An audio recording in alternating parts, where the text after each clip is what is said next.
Hi hello నమస్తే అందరికీ good evening. Khammam, Nalgonda, Warangal పట్టభద్రుల ఎన్నికల నేపథ్యంలో భాగంగా ఖమ్మం జిల్లాలో చూసుకున్నట్లయితే ఈరోజు మనం వైరా నియోజకవర్గంలో పర్యటిస్తున్నాము. వైరా నియోజకవర్గంలోనే వైరా మున్సిపాలిటీ 13వ వార్డులో ఉన్నాము. ఎందుకు వచ్చామంటే ఎమ్మెల్సీ ఎన్నికల నేపథ్యంలో భాగంగా పట్టభద్రుల్ని కలుస్తూ ప్రతి వారి ఇంటికి వెళ్ళి కలుస్తూ వారి యొక్క ఓటును ఎవరికి వేయబోతున్నారు, వారి ఓటును ఎవరికేసి గెలిపిస్తారు, వాళ్ళ ప్రయోజనాలు ఏ విధంగా నెరవేర్చుకోవాలనుకుంటున్నారు అనే అంశాలపై ఇక్కడ పట్టభద్రులను అడిగి తెలుసుకునే ప్రయత్నం చేస్తున్నాం.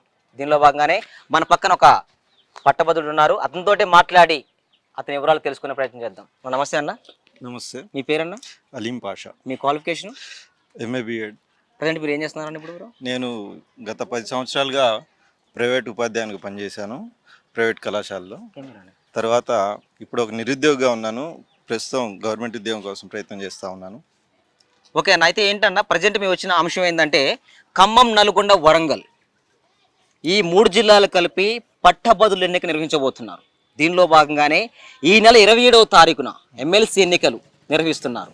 ప్రతి ఒక్క పట్టభద్రుడు కూడా ఆ రోజు ఓటు వేయాల్సిన అవసరం ఉంది. అయితే ప్రధానంగా 3 పార్టీలు మాత్రమే గెలుపు ఓటములకి దగ్గరలో ఉన్నవి. ఎంతోమంది ఇండిపెండెంట్ అభ్యర్థులు కూడా పోటీ చేశారు. కానీ వాళ్ళ గురించి మనం సైడ్ తీసుకున్నట్లయితే ఈ ప్రధానమైన 3 పార్టీల గురించి మనం చర్చించుకుందాం. అయితే బీజేపీ పార్టీ తరఫున ప్రేమేందర్ రెడ్డి గారు, బీఆర్ఎస్ పార్టీ తరఫున రాకేష్ రెడ్డి గారు, కాంగ్రెస్ పార్టీ తరఫున తీన్మార్ మల్లన్న గారు పోటీ చేస్తున్నారు. ఈ ముగ్గురులోని మీ యొక్క పట్టభద్రుడు ఓటు వేసి ఎవరికి న్యాయం చేయబోతున్నారు? అయితే వాస్తవం చెప్పుకోవాలంటే ప్రధాన పోటీ అనేది 3 పార్టీల మధ్య లేదు. ఒకే ఒక అభ్యర్థి, మిగిలిన ఒకే ఒక అభ్యర్థి, ఏకైక అభ్యర్థి తీన్మార్ మల్లన్న ఏకగ్రీవంగా ఎన్నుకోబడుతున్నాడు. ఎందుకనంటే ఆయన చేసిన సామాజిక సేవ, ఆయన యొక్క వ్యక్తిగత జీవితం ఏదైతుందో అది మాకు చాలా ఇన్స్పిరేషన్గా ఉంటుంది. ఇందులో ముఖ్యంగా చెప్పుకోవాల్సింది ఏంటంటే ఆయనకున్నటువంటి ఆయన ఆస్తిపాస్తులు ఏదైతే ఉన్నాయో మనకు తెలుసు. రీసెంట్గా ఆయన మొత్తం ప్రభుత్వానికి ఆయన రాసి ఇవ్వడం జరిగింది. అంతేకాకుండా అంతకుముందు ఆయన మీద జరిగినటువంటి వ్యక్తిగత దాడులు ఏవైతే ఉన్నాయో అవి మమ్మల్ని చాలా బాగా కదిలించి వేసాయన్నమాట. సో వ్యక్తి టార్గెట్గా గతంలో ఉన్నటువంటి టీఆర్ఎస్ ప్రభుత్వం ఏదైతే ఉందో ఆ వ్యక్తి టార్గెట్ చేసి ఆయన చాలా చిత్రహింసలు గురి చేయడం జరిగింది. అదంతా మేమంతా చూసాం.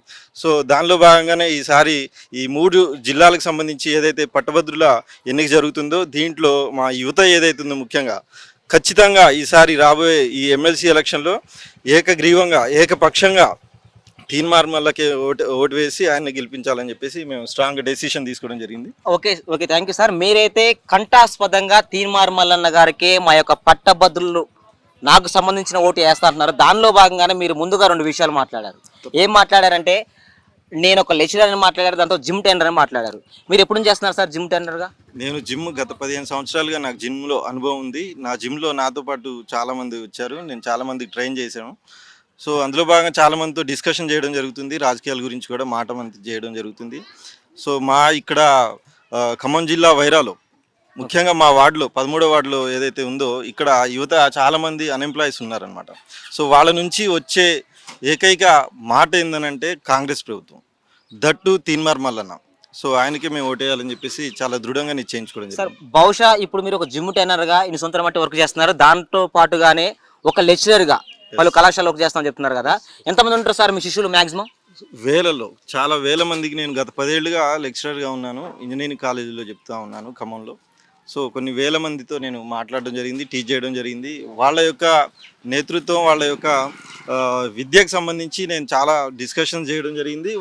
వాళ్ళ దృక్పథాలు ఏంటనేది నేను తెలుసుకోవడం జరిగింది. సో ఒక లెక్చరర్ అంటే కేవలం పుస్తకాల్లోనే చెప్పడం మాత్రమే కాదు. సో సామాజికంగా ఏం జరుగుతుంది, సమాజంలో ఏం జరుగుతుంది అనేది కూడా వాళ్ళకి తెలియజేయాల్సిన అవసరం నాకుంది. సో అందులో భాగంగానే నేను ఖచ్చితంగా సామాజికంగా నేను ఎంతవరకు అయితే న్యాయం చేయగలను, పిల్లగాళ్ళకి ఏదైతే అవసరమో అది నేను అందించానని అనుకుంటున్నాను.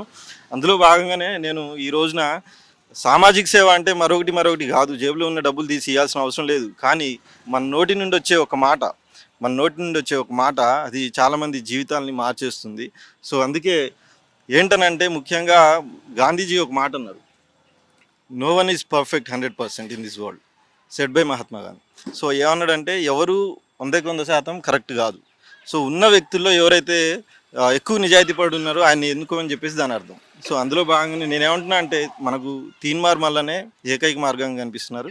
సో ఆయనకే ఓటేయాలని చెప్పేసి కూడా నేను కూడా కోరుకుంటున్నా. అందరికీ నేను కూడా ఇదే విషయాన్ని చెప్తా. అంటే మీరు టోటల్ సమాజానికి ఏం చెప్తున్నారంటే నేను జిమ్ ట్రైనర్గా వెళ్ళి ఉన్నాను, దాంట్లో నేర్చుకున్న జిమ్ము వ్యక్తులకు కానీ దాంతోపాటు కానీ మీ దగ్గర టీచింగ్ తీసుకున్న మీ శిష్యులకు కానీ అందరూ కూడా తీన్మార్ మల్లన్నకే ఓటేయాలని చెప్తున్నారు సార్ మీరు? తప్పకుండా తప్పకుండా. ఎందుకనంటే ముఖ్యంగా ఇక్కడ ఒక విషయం చెప్పుకోవాల్సిన అవసరం ఉంది. ఏందంటే ఇప్పుడు మనం బీజేపీ గవర్నమెంట్ చూద్దాం. బీజేపీ గవర్నమెంట్ చూసినట్లయితే బహిర్గతంగా ఓపెన్గా అందరి సమక్షంలోనే అన్ని ప్రైవేట్ సెక్టార్స్లో గవర్నమెంట్ సెక్టార్స్లో ఓపెన్గా మీడియాలో వాళ్ళు ఏం చెప్తున్నారంటే ఈ రోజు ఉన్నటువంటి మన రాజ్యాంగం ఏదైతే ఉందో రాజ్యాంగానికి ఆత్మ లాంటి పీఠికలో ఉన్నటువంటి సెక్యులరిజం అనే పదం ఉంది. ఆ పదాన్ని మేము తీసేస్తామని చెప్పేసి ఓపెన్గా మాట్లాడుతూ ఉన్నారు. అది కరెక్ట్ కాదు. ఒక చదువుకున్న వ్యక్తిగా ఒక పట్టభద్రుడిగా నేను దీన్ని తీవ్రంగా ఖండిస్తూ ఉన్నాను. ఇదే విధంగా చూసుకున్నట్లే ఈరోజు పక్కన రాష్ట్రంలో ఆంధ్రప్రదేశ్లో పోయి బీజేపీ వాళ్ళు ఏం చెప్తున్నారంటే 4% రిజర్వేషన్ ఏదైతే ఉందో దాన్ని ఎత్తేస్తామని చెప్పేసి చెప్తున్నారు. 4% రిజర్వేషన్ అనేది ముస్లింలకు ఉందని చెప్పేసి వాళ్ళు దాన్ని తప్పుదోవ పట్టిస్తున్నారు. అది ముస్లింలకు మాత్రమే అని చెప్పడానికి లేదు. ఎందుకంటే ముస్లిం అందరికి కాదు అది. సో ముస్లింలో కొన్ని వర్గాలు వెనకబడిన వర్గాలు బీసీఈ కేటగిరీలో వస్తాయి. వాళ్ళకు మాత్రమే రాజశేఖర్ రెడ్డి హయాంలో దానికి ఇవ్వడం జరిగింది.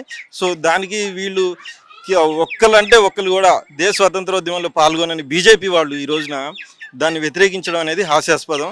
సో మన ప్రభుత్వం సపోర్ట్గా ఉండి కాంగ్రెస్ ప్రభుత్వానికి తీన్మార్ మల్లన్న దాన్ని వ్యతిరేకించడం జరిగింది. అది మేము చూసాం కాబట్టి మేము తీన్మార్ మల్లన్నకే సపోర్ట్ చేయగలం సార్. ఇప్పుడు దాంతో పాటుగా మీరు ఇంకోటి చెప్పుకొచ్చారు, మీరు ముస్లిం వర్గాన్ని కూడా చెప్పుకొచ్చారు.